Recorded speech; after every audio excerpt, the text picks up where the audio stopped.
Pensadores da Nova Esquerda. Roger Scruton. Capítulo 4. Michel Foucault.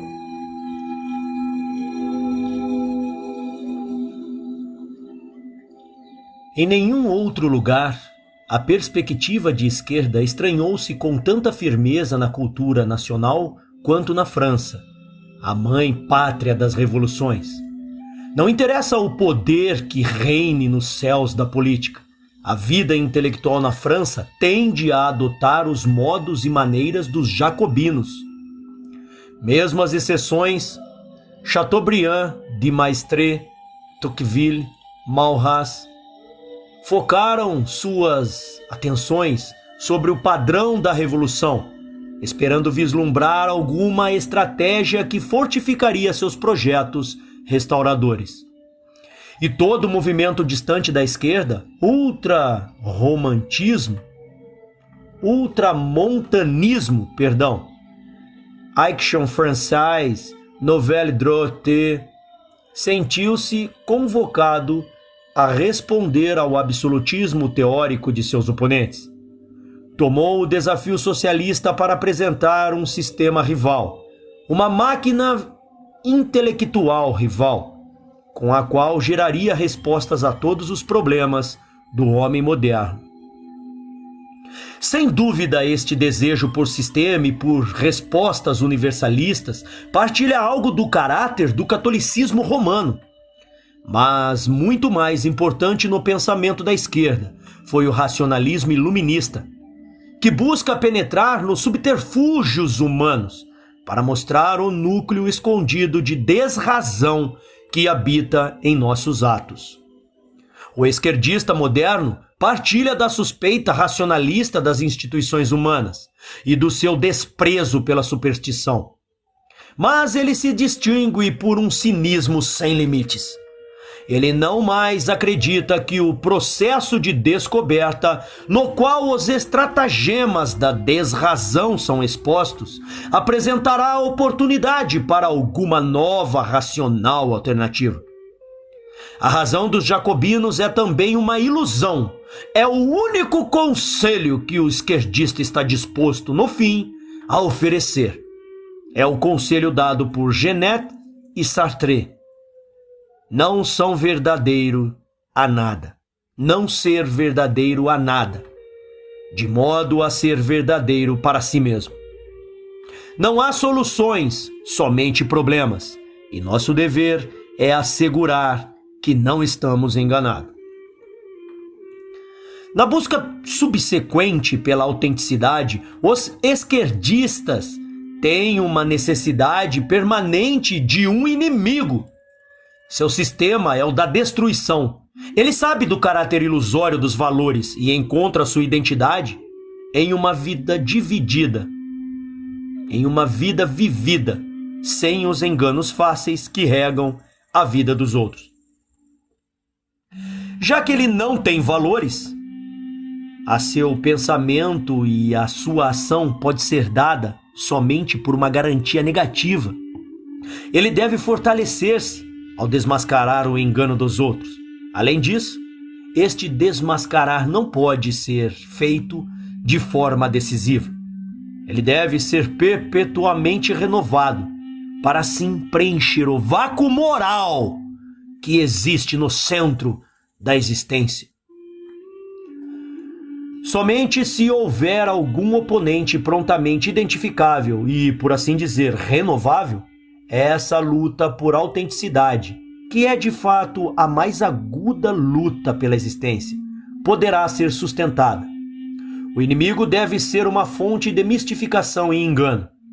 Ele deve também possuir um poder elaborado e secreto, poder sustentado através de um sistema de mentiras que subjaz seus valores. Um inimigo tal merece ser desmascarado. E há um tipo de virtude heróica em seu transgressor, que liberta o mundo de tal asfixiante e secreta influência. É à aristocracia da França que devemos o rótulo desprezível pelo qual este inimigo é conhecido. O renovável oponente é o burguês, o pilar da comunidade, cuja respeitabilidade hipócrita e incompetência social inspirou toda a variedade de desprezo renovável. É claro que esta criatura sofreu uma transformação considerável, desde que pela primeira vez Molière ridicularizou suas pretensões sociais. Durante o século XIX, o burguês adquiriu um caráter dual complexo. Marx o representou como o principal agente beneficiário da Revolução Francesa, o novo escravizador cujos tentáculos alcançam todo o âmbito de influência e poder. Enquanto os intelectuais nos cafés continuaram, com ênfases ainda mais amargas, o mordaz escárnio da aristocracia. É pater les bourgeois. É pater les bourgeois.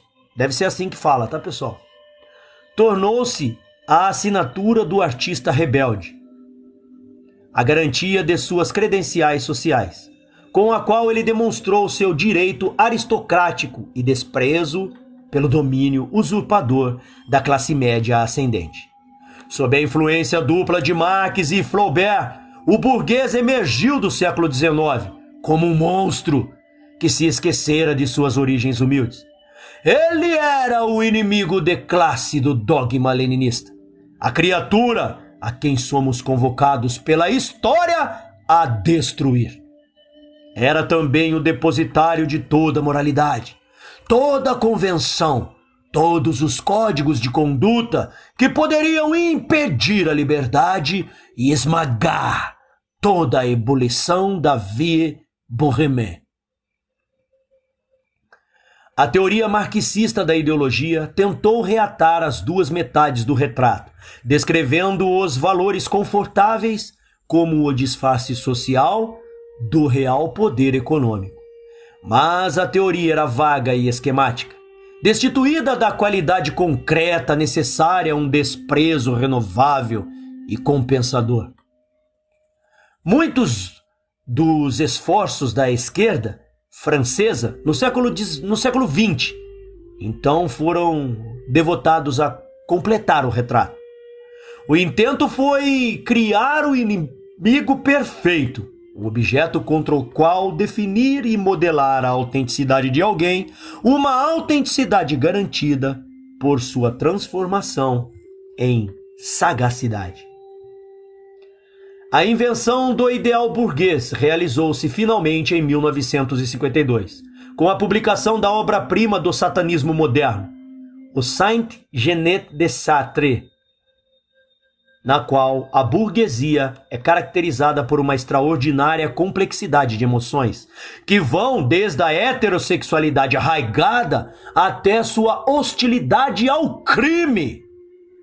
A burguesia finalmente emerge como a defensora de uma ilusória normalidade, preocupada em proibir e oprimir todos aqueles que, ao desafiar sua normalidade, desafiam também o domínio social e político que ela valida e dissimula.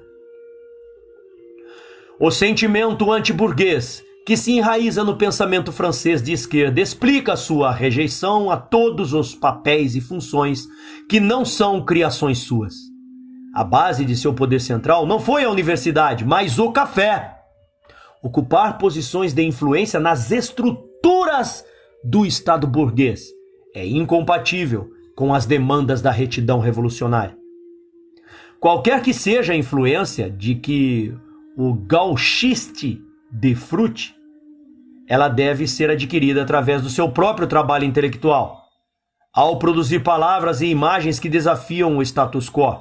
O café tornou-se o símbolo de sua posição social. Ele observa o passar dos transeuntes, mas não se junta a eles. Ao contrário, ele espera por aqueles que, atraídos por seu olhar, separam-se da turba e bandeiam-se para o seu lado.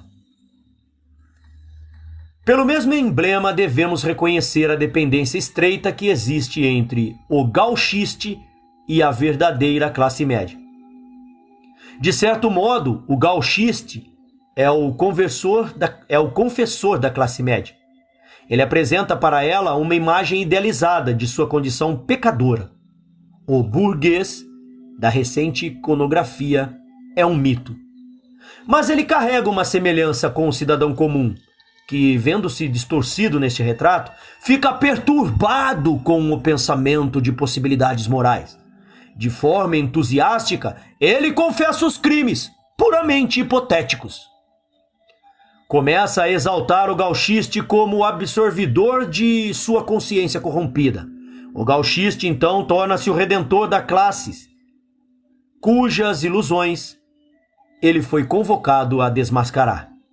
Assim, a despeito de sua rudeza, que é, na verdade, nada mais que a virtude necessária de sua profissão, ele desfruta de abundante privilégio social. Ele nasceu no alto dos ombros da burguesia, cujos hábitos espezinha, e desfruta novamente o aristocrático lugar ao sol. Nas melhores festas parisienses ele aparecerá em pessoa. Mesmo ainda para a recepção mais medíocre, será realizada diante de estantes repletas de seus escritos. Tão estreita na realidade é esta simbiótica relação entre o gauchista e sua vítima, que relembra o vínculo anterior e aparentemente indissolúvel entre o aristocrata e o camponês. A maior diferença é esta: o aristocrata exalta o camponês em suas palavras, criando o pastor idealizado, o espetáculo cujas virtudes embelezariam o fatigado cortesão. E, ao mesmo tempo, maltrata-o e o oprime com suas ações. O gauchiste, judiciosamente, reverte as prioridades. Ele não faz nada mais que latir à mão que o alimenta. Nisto, ele mostra na realidade uma grande sabedoria e um instinto saudável por sobrevivência. Escolhi Michel Foucault, o filósofo social e historiador das ideias, como representante da esquerda intelectual francesa. Deve ser ressaltado, ademais, que a posição de Foucault foi constantemente cambiante e que ele mostra um sofisticado desprezo por todos os rótulos disponíveis.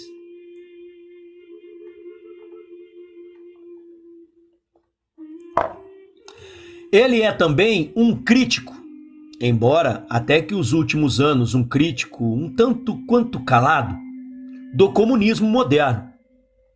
No entanto, Foucault é o mais poderoso e ambicioso daqueles que buscaram desmascarar a burguesia, e a posição da esquerda foi substancialmente reforçada por seus escritos.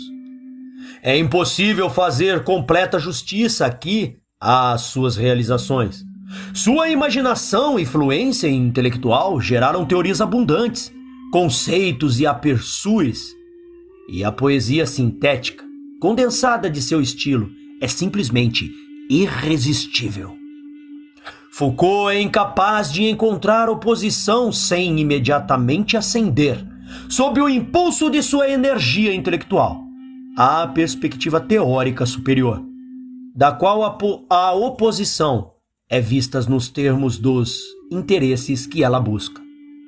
Oposição relativizada é também oposição descontada. Não é o que você diz, mas o fato de dizer o que desperta o criticismo de Foucault. D'où parles-tu? É sua questão, e sua perspectiva permanece fora do alcance de toda resposta. O tema que unifica a obra de Foucault é uma busca pelas secretas estruturas de poder.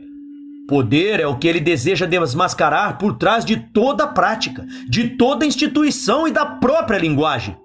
Ele originalmente descreveu seu método como uma arqueologia do saber, e seu objeto como verdade.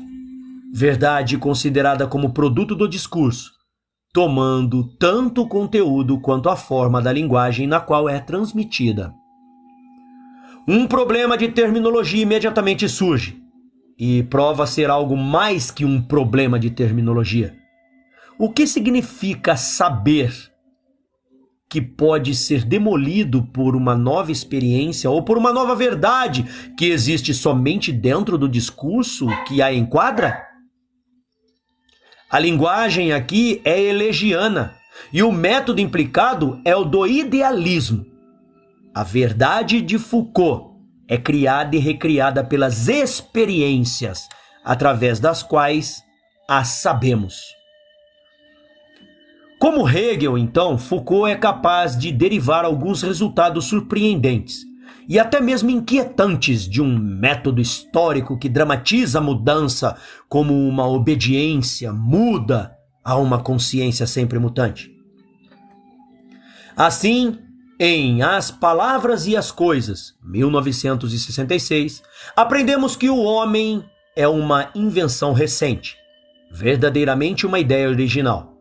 Ao examinarmos, verifica-se que Foucault não quer dizer nada mais que isso, que é somente desde o Renascimento que o fato de ser um homem, antes de, por exemplo, um agricultor, um soldado ou um nobre, adquiriu o significado especial que lhe atribuímos.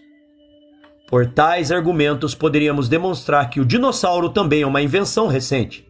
É claro, há um ponto de colocação de Foucault.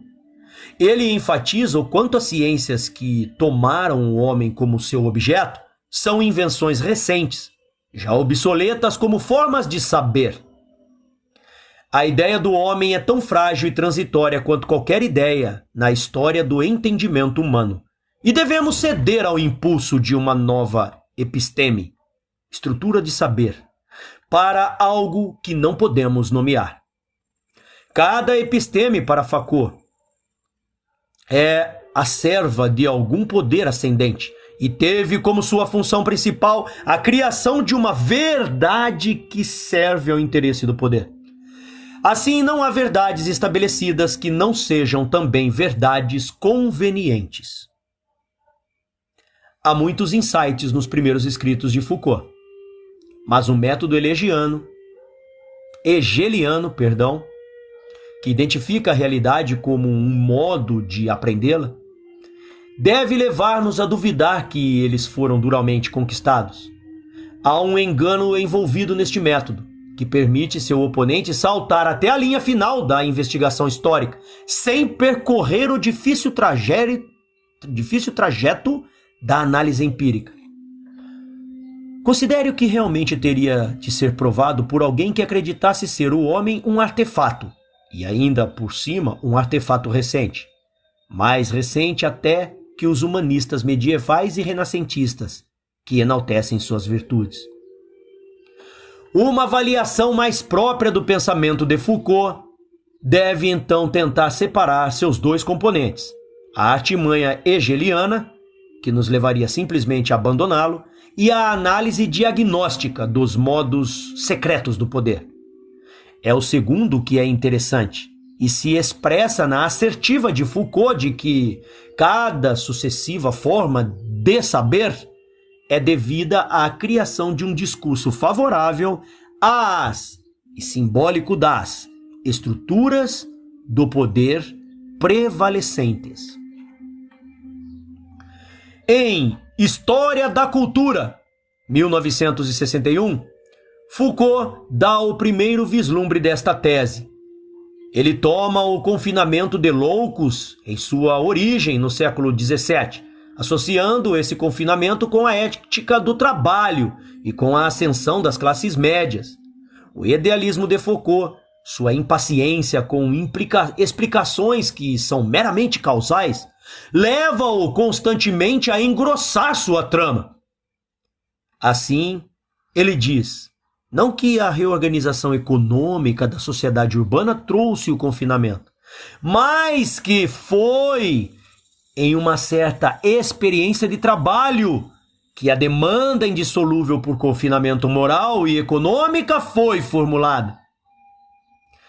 Mas isto poderia ser visto amplamente como um embelezamento das categorias da explicação histórica, que derivam, em última instância, de Marx. O louco é outro na idade que Foucault chama de clássica, porque ele aponta para os limites da ética prevalecente e aliena-se de suas demandas. Há um tipo de desdém virtuoso em sua recusa da convenção. Ele deve então ser trazido à ordem. Através do confinamento, a loucura é sujeita à regra da razão. A loucura agora vive sob a jurisdição daqueles que são sãos, confinados por suas leis e orientados por sua moralidade. O recurso da razão neste encontro tão próximo é revelar à loucura sua própria verdade.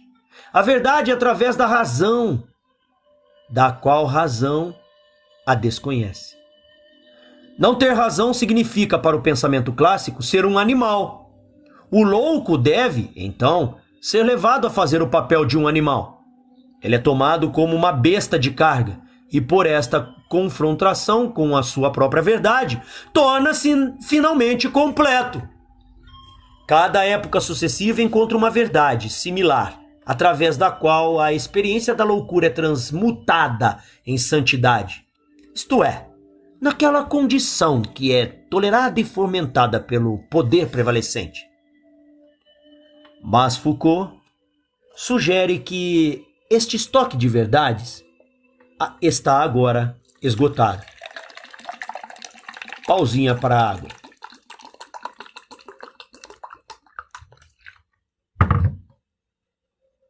O livro termina com um satânico elogio da loucura do qual Foucault apela aos deuses do moderno Olimpo francês.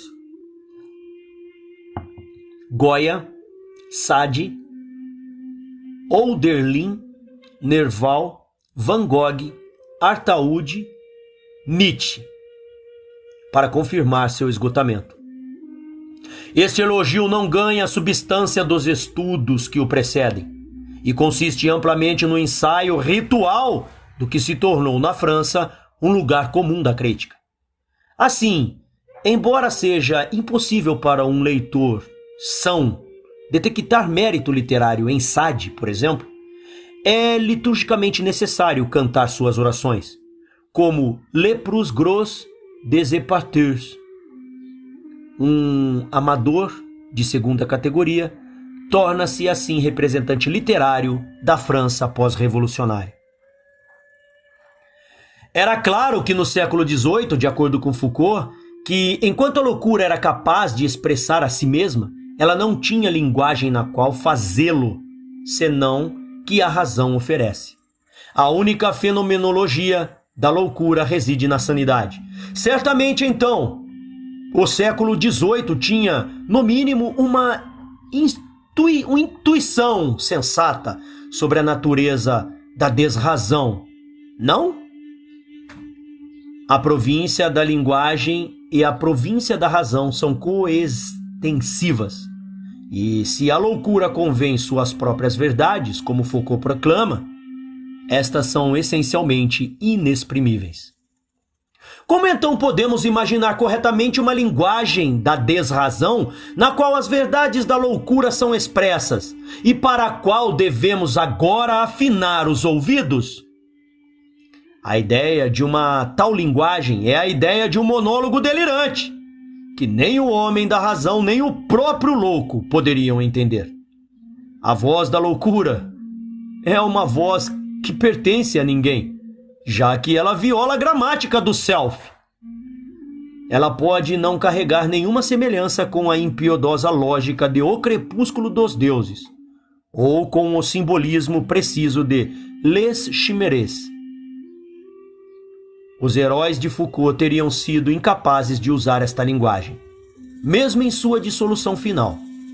E se podemos entendê-los, é sem a sua ajuda. No século XIX, de acordo com Foucault, a experiência da desrazão, característica do período clássico, torna-se dissociada. A loucura é confinada numa intuição moral e a fantasia de um monólogo incessante de loucura em uma linguagem inacessível à razão é esquecida. Essa ideia virá a ser ressuscitada, contudo, no início do século XX, na teoria freudiana do processo de pensamento inconsciente, que determina o comportamento do homem racional.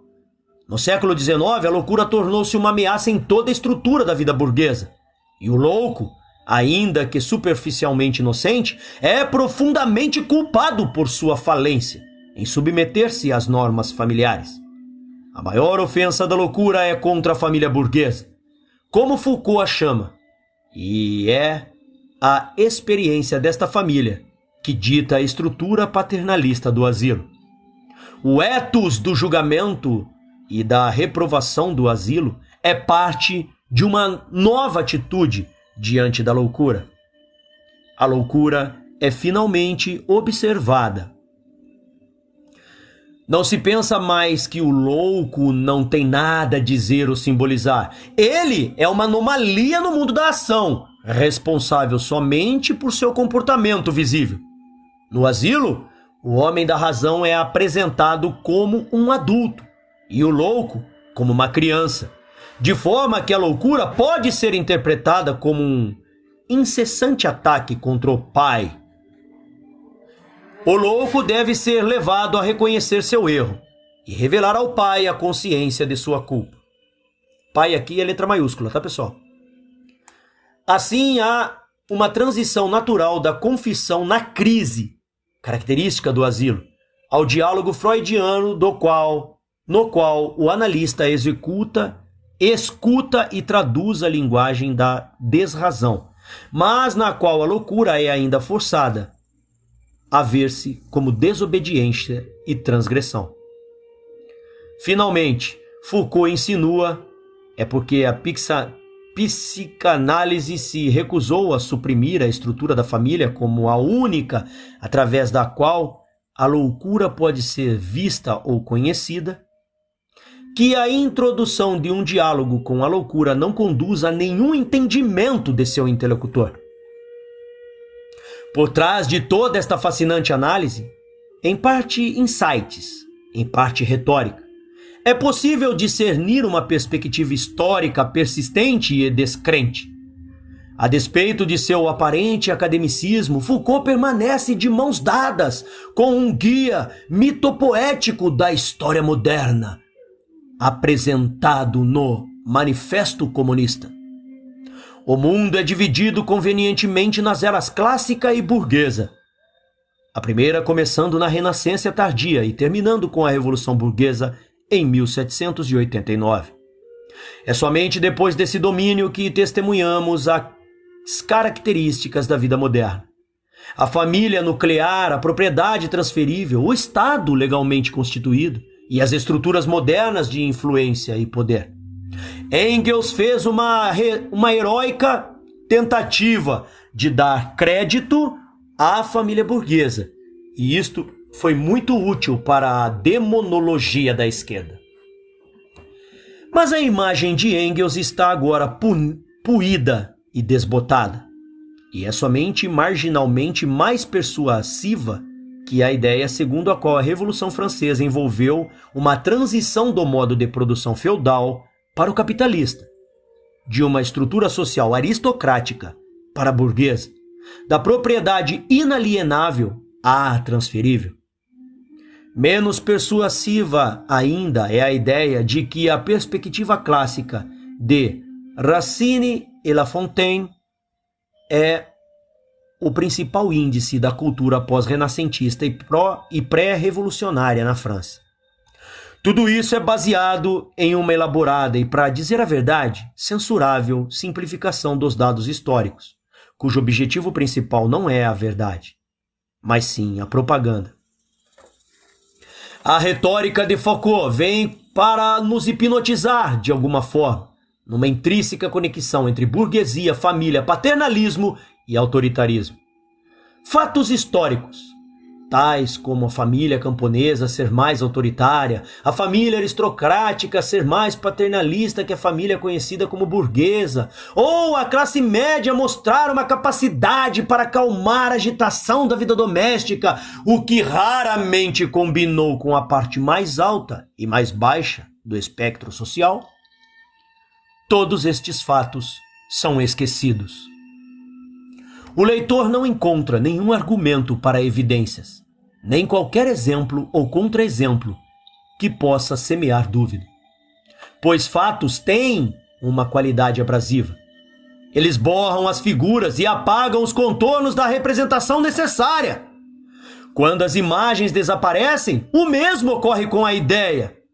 Não mais podemos acreditar que o poder secreto que criou as categorias da doença mental, que confinou o sofredor inocente e que mobilizou na normalidade,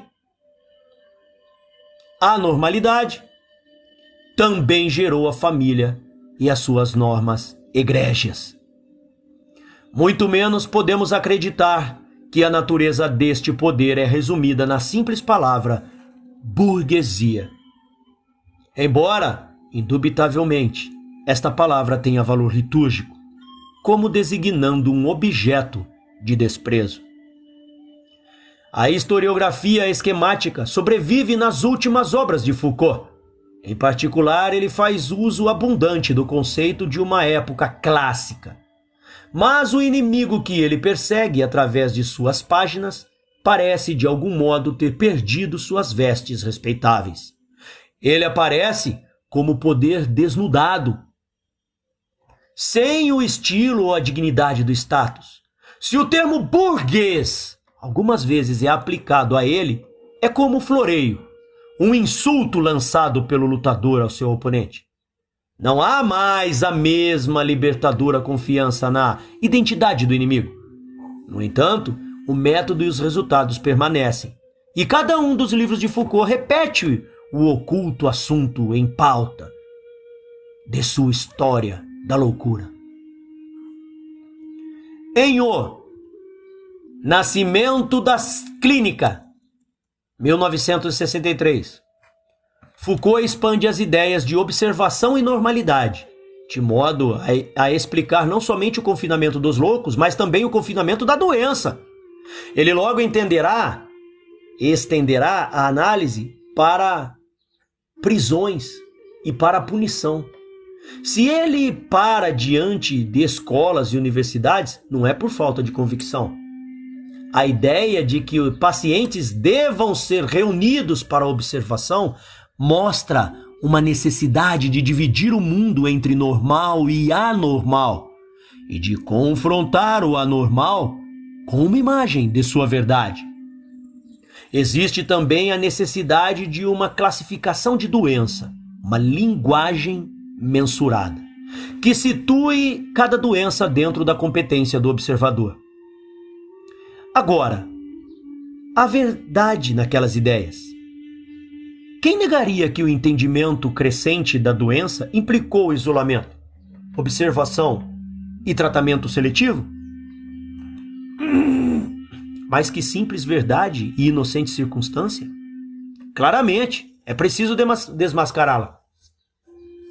Eis então, em linguagem característica, que o hospital, certamente uma das mais benignas realizações humanas, se torna. Abre aspas. Sobre todos estes esforços do pensamento clínico para definir seus métodos e normas científicas, paira o grande mito de um olhar puro que seria pura linguagem, um olhar falante. Ele rastrearia todo o campo do hospital, captando e reunindo cada um dos singulares eventos que ocorrem dentro dele.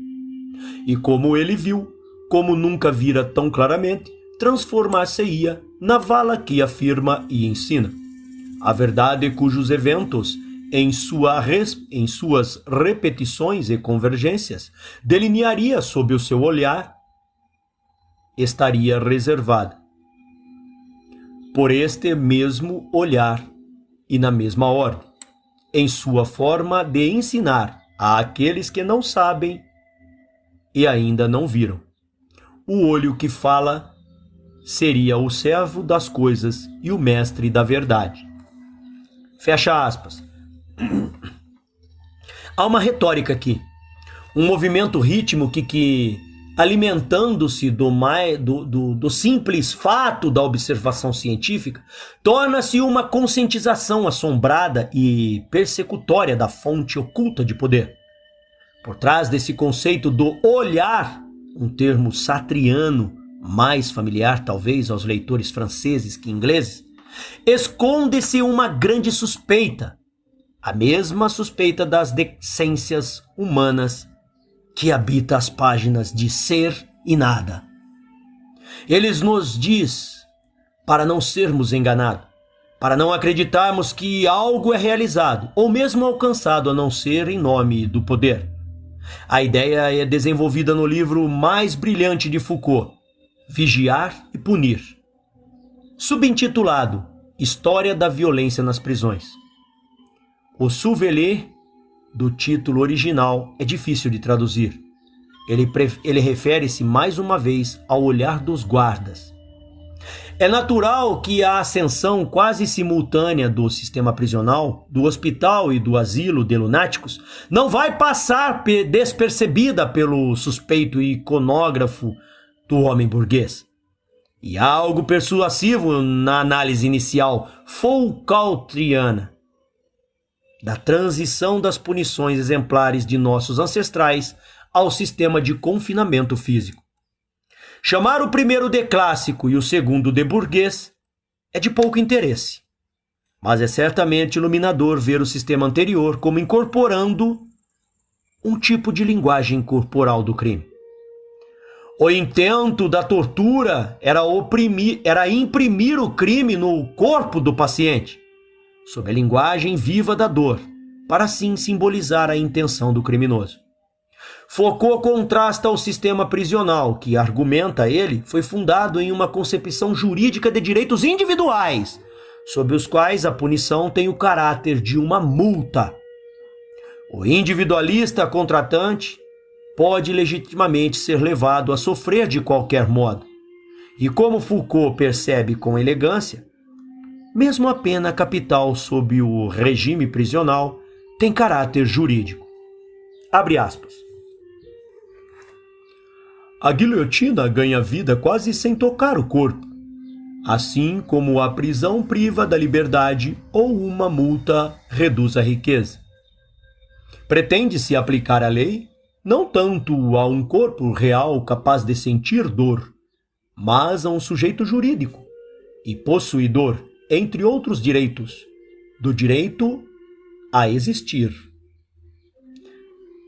Tinha de ter a própria abstração da lei em si mesmo. Fecha aspas. Foucault inicia seu usual procedimento de chegar às conclusões abundantes e surpreendentes, e nem tão surpreendentes. É surpreendente aprender que a punição é um exemplo na genealogia da alma humana, de tal forma que o ego cartesiano é precisamente o que está em questão. O sujeito olhado que existe como o observador desta dor. É surpreendente aprender que a alma moderna é um produto, se não do sistema prisional, no mínimo da ideia jurídica do sujeito, como um complexo de direitos legais. É menos surpreendente saber que a justiça criminal opera em tal produção de verdade, e que ela é parte de um desses sistemas de saber que, para Foucault, estão de mãos dadas com o poder. Tampouco é surpreendente descobrir que a punição passa pela mesma transição que a medicina, de um sistema de simbolismo para um sistema de vigilância. Em uma descrição impressionante do panóptico de Bertin, uma máquina a corrigir, na qual todos os prisioneiros poderiam ser observados em um só posto.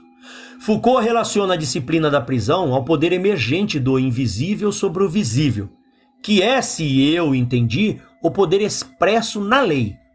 A lei é o possuidor invisível deste olhar normalizante, que ao mesmo tempo singulariza o criminoso como um espécime anormal e também o priva de seus direitos, até o momento em que ele se torna capaz de reassumir a carga de normalidade. É quando ocorre uma daquelas explicações forçadas e marxizantes que estragam a poesia escrita de Foucault, a qual está longe de ser sem imaginação. Aprendemos que a disciplina da prisão exibe uma tática de poder com 3 propósitos fundamentais: exercer poder ao custo mais baixo, estender o poder ao mais distante e profundamente possível e relacionar esse crescimento econômico do poder com a produção dos aparatos educacional, militar, industrial ou médico, dentre os quais é exercido. Tudo o que é dito sugere, assim, uma conexão entre prisão e decolagem econômica do Ocidente, que começou com as técnicas que tornaram possível a acumulação de capital. Tais observações compulsivas são produzidas não por academicismo, mas por associação de ideias, sendo a ideia principal a morfologia da história do Manifesto Comunista.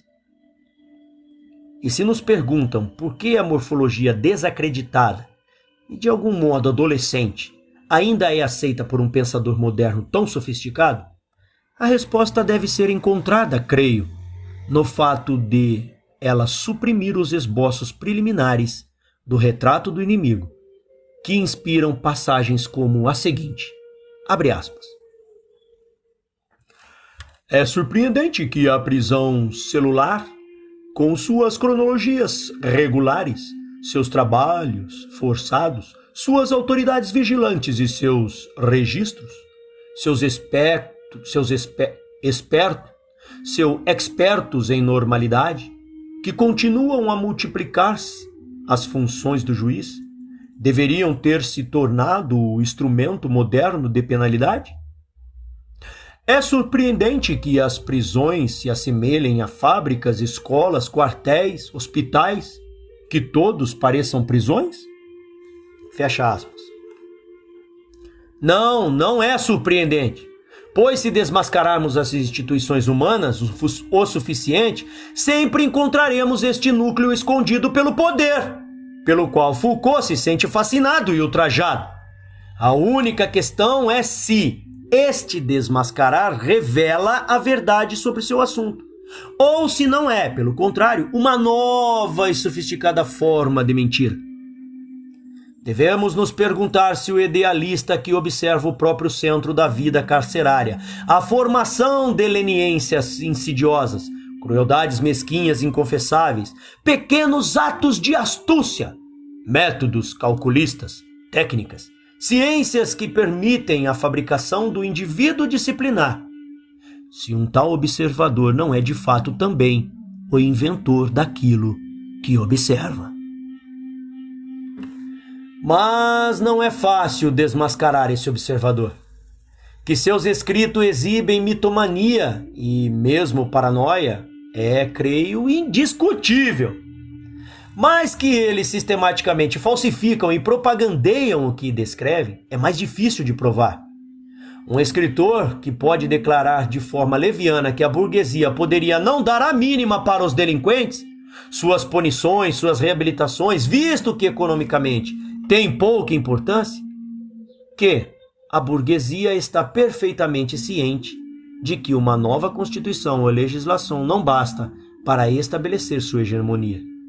Que pessoas perigosas têm de ser isoladas, na prisão, no hospital geral, nas galerias, nas colônias, para que não possam agir como ponta de lança da resistência popular.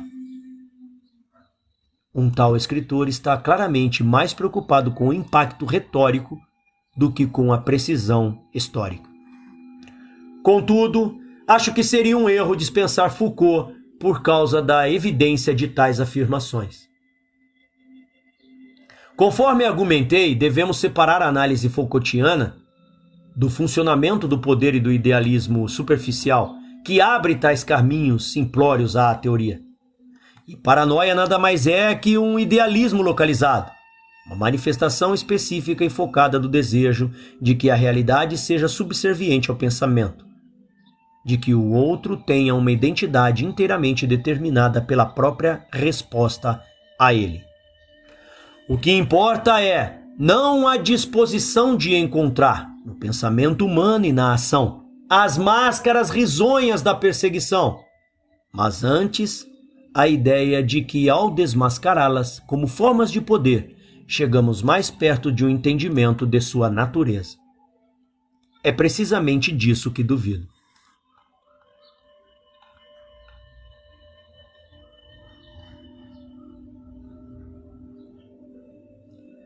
Em um par de conferências realizadas em 1976, Foucault reflete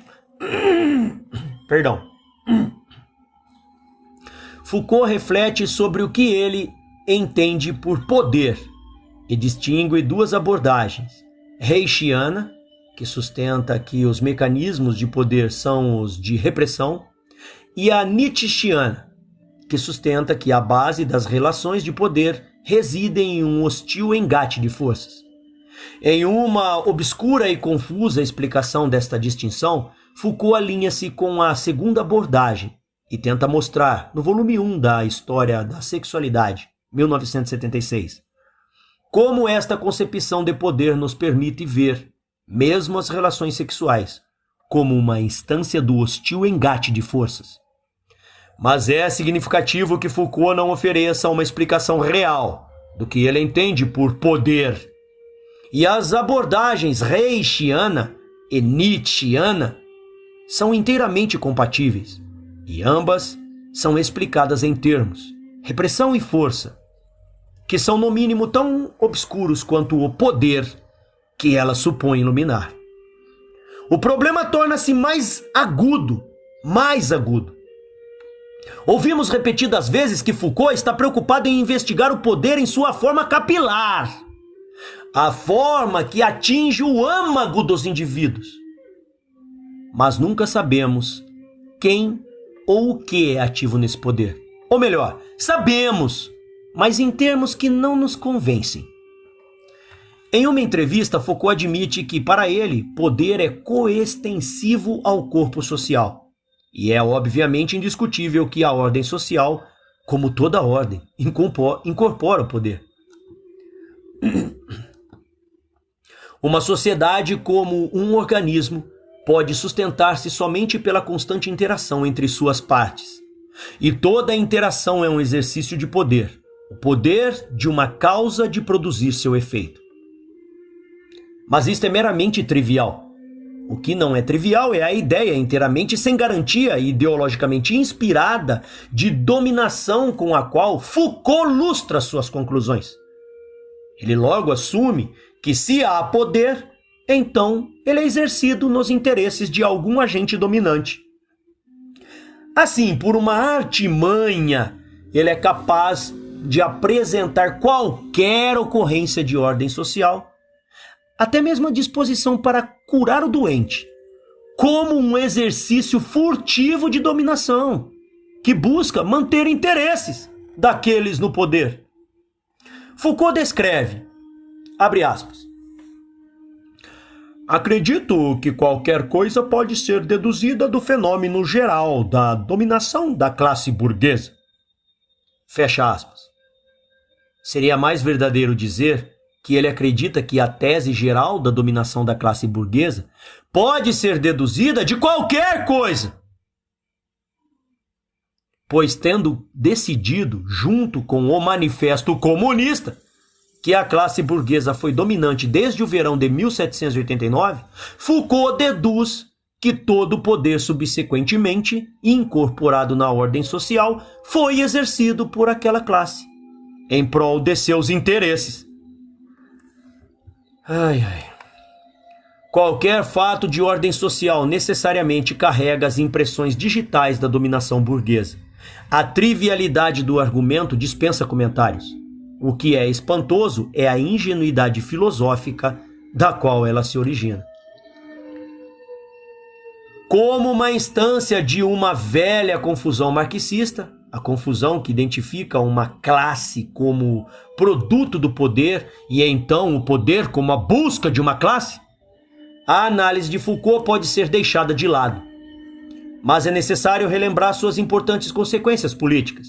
Em uma discussão notável com um grupo de maoístas no ano de 1968, Foucault infere algumas das morais políticas da sua análise do direito, como outro modo do poder capilar, de introduzir contradições entre as massas. A revolução, ele nos diz, só pode ocorrer pela eliminação radical do aparato jurídico, e qualquer coisa que possa reintroduzir o aparato penal, qualquer coisa que possa reintroduzir sua ideologia e permitir a esta ideologia subrepticiamente imiscuir-se em práticas populares, deve ser banida. Ele recomenda o banimento da adjudicação e de toda forma de tribunais e de atitudes à maneira negativa, típica do pensamento utópico, em busca de uma nova forma de justiça proletária, que não requisitará os serviços de um juiz. Com característica impertinente, ele nos diz que a Revolução Francesa foi uma rebelião contra o judiciário. E assim deduz, a natureza de toda revolução honesta. Mas o que isso significa na prática? Significa que não poderia haver um terceiro partido presente no julgamento dos acusados. Ninguém com a responsabilidade de filtrar as evidências. Ninguém para mediar as partes. Ninguém para olhar imparcialmente os fatos ou as consequências do julgamento. Isso significa que a criminalidade do ato será tão imprevisível quanto a pena na qual incorre, pois nenhuma lei poderia existir que determinasse o resultado. Isto significa que toda injustiça será reduzida a uma luta entre facções opostas, um julgamento ordalho, no qual, presumivelmente, aquele que fala com a voz do proletariado receberá o prêmio. E a fim de provar que ele fala com a voz do proletariado, o vitorioso precisa fazer uma coisa só: superar seu oponente. Ao fazê-lo, ele chamará a si mesmo de juiz e santificará sua ação com a ideologia da justiça proletária. E sabemos como o juiz proletário então se comportará. Em resumo, é somente a maior ingenuidade sobre a natureza e a história humana que pôde permitir a Foucault acreditar que sua justiça proletária é uma forma de justiça, ou que, na luta em busca dela, ele está libertando a sociedade da ferrugem do poder. Pelo contrário, toda a ordem social é composta do poder de Foucault, e um Estado de Direito, que é a mais alta forma da ordem, é simplesmente a melhor e mais mitigada forma dele. O exemplo é ameaçador. O que é verdadeiro sobre a adjudicação é verdadeiro sobre as outras instituições.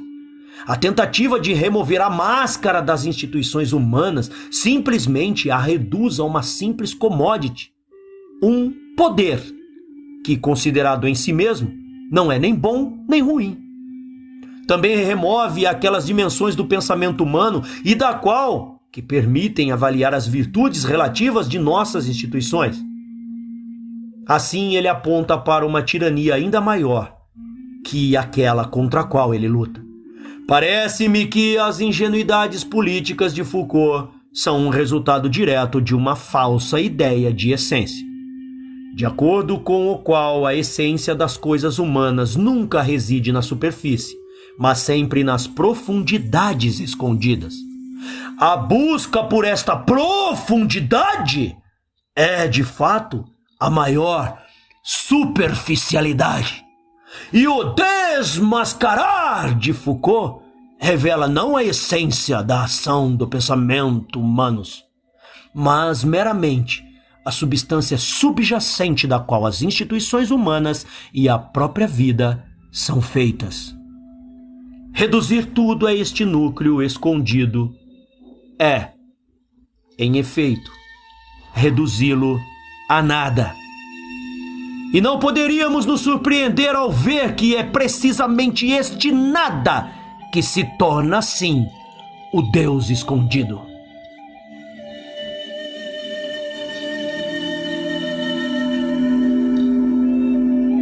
Continua no próximo capítulo.